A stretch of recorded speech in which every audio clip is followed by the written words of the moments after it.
Oh, landmines and jellyfish. Welcome back to Knives, I guess. And does Bigfoot like scented candles? Asking for a friend. But the holidays are upon us, so whatever you celebrate, however you celebrate, I hope it's kind to you this year. If you're around family, I hope it's great. If you're around chosen family instead, I hope it's great. And if you're like me and struggle with the holidays as a whole, you're almost out of the woods. You won't have to worry about it again for another year. You're not alone, I understand. But while I'm holding you hostage here, I thought we'd take a look at my relationship with Civivi. And when I first started buying knives to be buying knives and I was looking for better stuff than I used to carry, Civivi was full hype train with the Elementum. Nobody would shut their pie hole about it. So, me being me, I go online and I look, and Amazon, first place I check. I saw the Elementum and the sticker shock got me because $55, especially at that point, was way more than I wanted to spend for a knife. Now, I'll still get a little shock seeing that price tag, but it doesn't hurt nearly as much, although it still dings the wallet pretty hard. But while I was looking at that, I saw the Civivi Mastodon, and I took one look at it and I was like, I have to have this. This was the first proper pocket cleaver I bought. And the one that kind of set that off, I had this old knife. I don't remember the branding or anything else, but it had, I believe, bone scales on the handle. And you open it up and it was like a cross between a straight razor and a pocket cleaver. And I loved that knife. I carried it. I carried it for years. And then I was doing something that I'd done with it a million times. I forget what. I think I was like trying to whittle a point onto a piece of wood, and it just snapped right where the sharpening choil, where there would be a finger choil, very small one, in between the end of the blade and the start of the handle. That just snapped clean off. So I lost that thing. I wish I still had it. I don't know if you're like me, but when you're a kid, you find the best stick you've ever found in your life, and you still think about it once in a while to this day.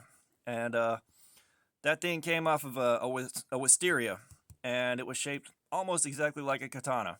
So I stripped the bark off, whittled it kind of down into a more katana-like shape, and won many, many sword fights with it. But, I saw this thing and I had to get it, so that was the first Civivi I bought. And it's flat, it carries comfortably. The pocket clip is tip up, which is the Lord's carry. It got its own color matched D20 lanyard bead, and let's flick the bean on it.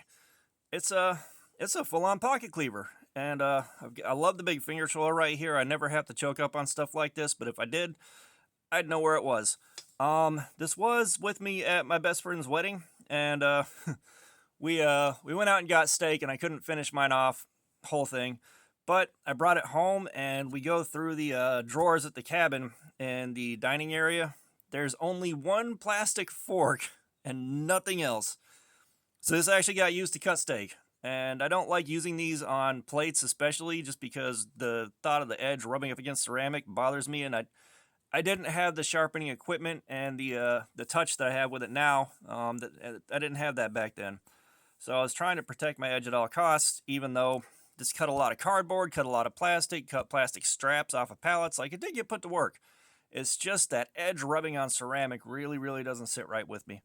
However, let's take a look at the edge as it sits. It hasn't been sharpened since I bought it, and it's been a couple of years now. I think it's been more than 3 years. But let's go in on it. So you can see a little bit of edge wear, but nothing too shabby. And this thing, I carried it a lot, and then, while I was looking for the Elementum a second time, I found the Bull Mastiff. And I was like, wait a second, it's the same knife. Well, I thought it was going to be larger than this or something. It couldn't be the exact same pattern, although they look similar. And the fuller absolutely sold me on it, because you can open off of the fuller. Let's flick the fuller. You can open it off the fuller easy enough, and I looked at it, I'm like, this is the same size. It's the exact same pattern. What gives, guys? And I found out eventually, this one's on bearings, and this one's on bronze washers. So that's what separates these guys. And this ended up seeing more carry time than this, just because it opens better. So let's flick the bean. It's a better bean flick that it's on bearings and not on the washers. And this thing also can centrifugal open. Let's see if I can do that on camera here. Yeah. So it centrifugal opens too, which I absolutely love. You guys have heard me go on and on and on about how if a knife centrifugal opens, it's that much better. This is one of those cases. And, pocket clip, tip up, Lord's carry. It carries the same as this one, but for me it functions a little better. And this has also been around the block a bunch of times. I haven't sharpened it since I got it. Let's see what this edge do. How badly have I beaten the edge up?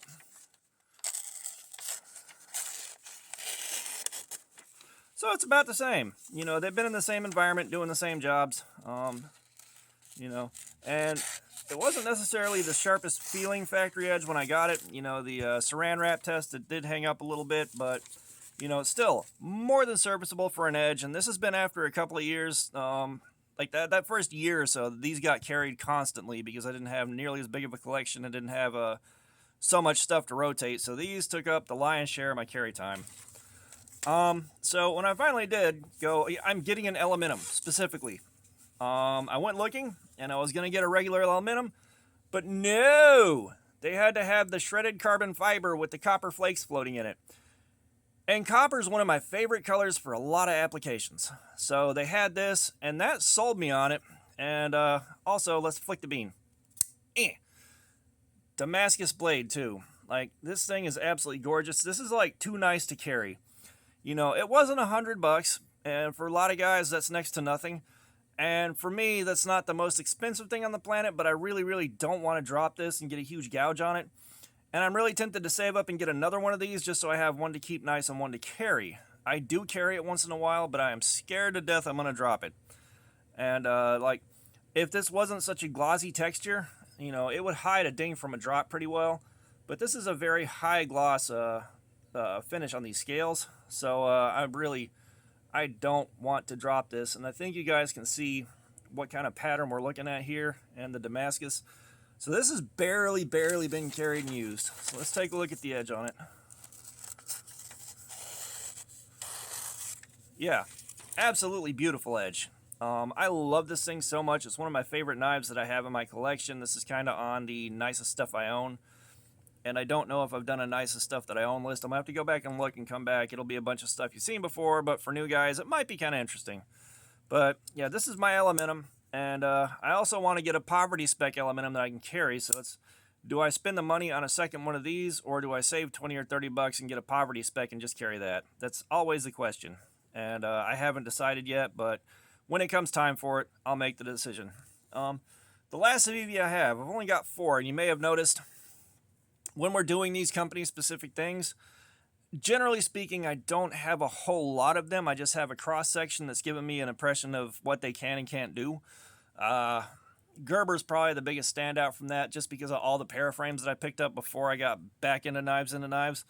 But, you know, when I went to Blade Show 2022, the button lock hype train was out of control. Totally out of control. Nobody would shut their pie holes about button locks. And I think the Pyrite set that off, or at least the Pyrite was kind of where it all culminated. But while I'm at Blade Show, I'm like, I'm going to find a button lock. So I go to the Civivi table. And I'm looking at stuff, and I move my hand, and my pinky gets poked by something and starts bleeding. And I look at it, and it's this guy right here. And this is my Civivi Cogent. And it's got a flipper tab, and, you know, it's got a button lock. Now, let's flick the bean again. This thing would be phenomenal. Would be. However, if you don't get your timing right closing it, watch this. It bounces like crazy. You really have to get your timing perfect on it. And even then, like, it likes to bounce back open. So this thing bouncing open and close like this really drives me nuts. And it makes it hard to close, especially on the fly when you're not thinking about it. You know, if you get your timing perfect, great. But even then, it doesn't always work. So this is a big swing and a miss for me. Everything else about this, I love it. You know, I wanted something in purple. I got something in purple. It's flat. It carries in the waistband good. Pocket clip is tip up, which is the Lord's carry. Let's flick the bean. And factory edge should be fantastic. Sorry, I had to grab paper. Yeah, wonderful factory edge. Everything about this is great except for trying to get this thing closed. And unfortunately, there's not another way to close it. And from what I've seen with guys that have newer iterations of this, they fixed the issue that causes this blade bounce. However, I kind of got one of those ones that does blade bounce like crazy, so you really have to be very, very careful with it. And not being able to close it without having to think about it really, really hard while I'm doing it means it doesn't get carried. You know, when I'm using stuff, it's on the fly. I'm not thinking about it. I'm running off a reflex. I don't need something that's going to take, 2, 3, 4 attempts to close. That is a big no. And if I'm at Blade Show and they have one of these sitting out on the table, I may take a look and see if they fixed the button lock issue just for my own edification. And yeah, I'd love for this button lock to be more like the Pyrites button lock because that one's put together perfectly. This one, they got 95% of the way there and then kind of missed on some important detail in here, and I'm not sure what the difference is. But these are my Civivis. Like I said, Civivi does have a fan with me. From what I know, everything on here is quality. It's just, I think someone said this is like their first button lock and they didn't have everything worked out yet. I talked to either in the comments or on Facebook. So I'm willing to give them a little bit of slack for this. Everything else about it's great. This is an absolutely phenomenal knife. These have got lots of miles on them and lots of high quality miles. They are a joy to carry, at least for me and my love for pocket cleavers. So yeah, that's it. That's my Civivi collection. Just wanted to share that while I was thinking about it and get a video out there for you guys. But all that being said, thanks for looking at my crap. Subscribers, you guys keep showing up. I am so grateful and it is very humbling. Comments, thank you. I love some feedback. And all that being said, y'all have a nice day.